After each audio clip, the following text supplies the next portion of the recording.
And we do not harbor criminals.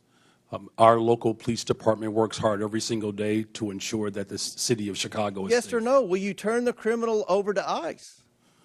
With a criminal warrant from the federal government, our local law Chicago Mayor enforcement- Brandon Johnson on Capitol Hill today, among 4 mayors testifying before a congressional hearing about sanctuary cities. Joining me now to talk about this, political strategist and analyst Delmarie Cobb. Delmarie, thank you for being here. Thank you. Now, Mayor Johnson, the first Chicago mayor to face a congressional hearing like this since Richard M. Daley.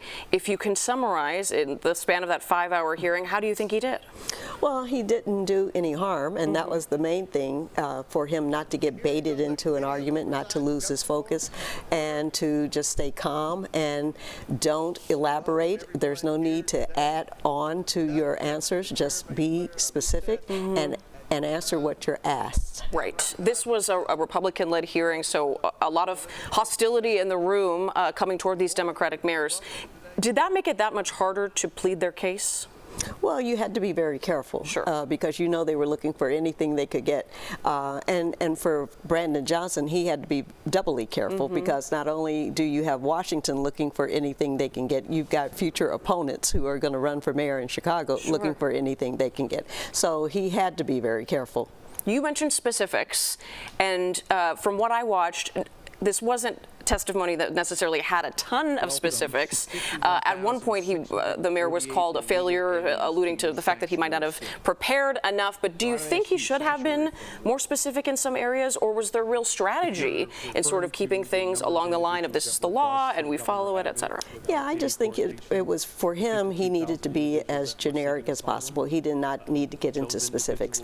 And if you look at the questioning, the line of questioning, they were prepared to call him a failure. They threw out the poll numbers several times, so you know they had done their homework. But again, that was all being used against him to bait him into hoping he might lose his temper, so they could use it for something. Sure. So following this hearing, could Chicago, you think, face some funding cuts as this continues to be an issue for this administration and for Congress, and Chicago continues to be a sanctuary city? Well, I believe these people are going to do whatever they can to make life as uncomfortable as possible. You already heard them today talk about they were going to advise the Department of Justice to go after them. So you've got that happening. If they can use the levers of funding, they will do that. They're going to do whatever they can to get the result that they want. We also saw mayors from Boston, New York's mayor, Denver's mayor. What did you think about the mix of all 4 and how they presented as sort of a team?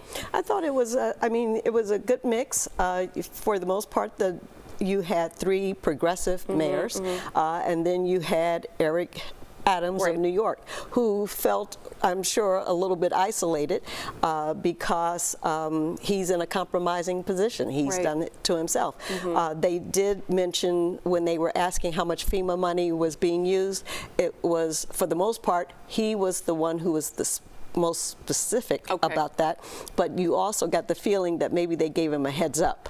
Interesting. Yeah, a lot of dynamics happening, and we're so glad you're here to walk us through your reflections. Delmarie Cobb, thank you for being here. Thank you. We appreciate it.